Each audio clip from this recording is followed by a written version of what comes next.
Authentic advocacy means that leaders need to understand the context of their audience.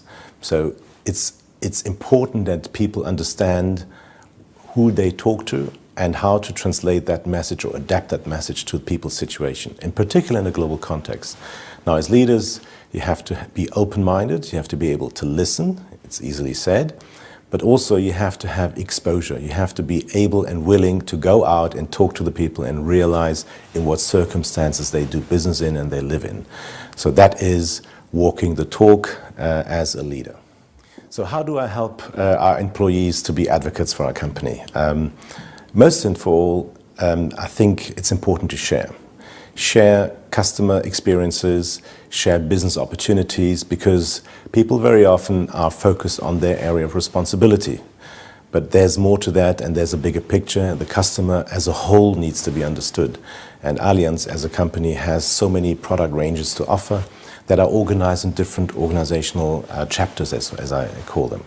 Now, bring them all together, do it a one Allianz experience for the customer, and at the same time, prove to shareholders and to other stakeholders that the sum of the parts add actually value. Now, to act rules-based versus principle-based would mean at a global center, you would set up rules, detailed rules of behavior or engagement for each and every territory in the world. Now, the reality tells us this is not possible because each and every circumstance is different. So that's why to set up principles and to then adapt it to local markets is the successful model that we're pursuing. Yeah. Local decision-making is very important in a global environment, in particular in large entities, large companies.